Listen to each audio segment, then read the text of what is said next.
was good, Jimmy. You seem real good, Grandma. Well, you do too. What's it like to be old? Well, it's a lot like being young, only a lot more of it. How old are you? 74. How do you feel? About 104. Overall, I'm fine, as long as I don't have to talk about particulars. Grandma, Mom and Daddy don't play with me anymore. They don't? No. That's why I like staying with you, because you play with me. Grandma, can I play with you now? Why, of course. Good. Play with the flabby part on the back of your arm. Jimmy, maybe Grandma could play with the empty space between your two little ears. Just joking. You know I love you very much. I love you too, Grandma. Mrs. Longhooper, my Sunday school teacher, says, Jimmy, who do you talk to the most? And I say I talk to Jesus. And I talk to my grandma. Because you and Jesus are the only ones who were ever around, Grandma. You're the only one who hugs me. And Grandma, did Jesus hug? I imagine he did.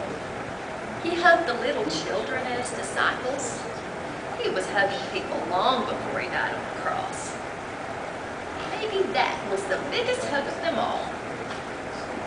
Can I ask you a question, Grandma? Yes.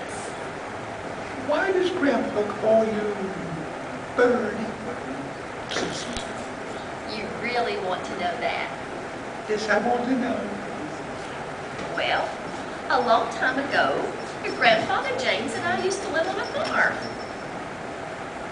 You did? Farm? With animals? Yes. And out back we had a bird feeder. My, how the birds would come from miles around.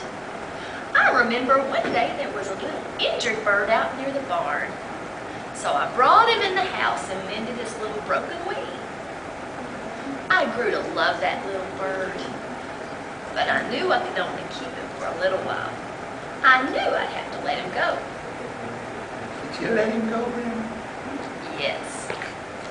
One spring day, I held him gently in my hands, just like this. I could see his little head peeking through my fingers. His little head was peeking through your fingers? Yes. And then I opened up my hands, and he flew far, far away. Grandma, I bet he flew to Jesus. Well, maybe. They say God sees the little sparrow fall, but, well, sometimes, Jimmy, the creatures he makes, they get too old and tired, and they can't run or walk to him anymore. What does he do then, Grandma? Well, he reaches down with his strong, tender hands and gently takes him home with him. They like that, Grandma. Yes. Grandma, how did you hold that little birdie? Cup your hands like this, Jimmy. Like this? That's right. And I pretend there's a bird in there? Yes, that's right. You pretended so hard I could feel it wiggle. Okay, now open up your hands. Oh, look, he's getting ready to fly. Oh, look, Grandma, he's flying really high.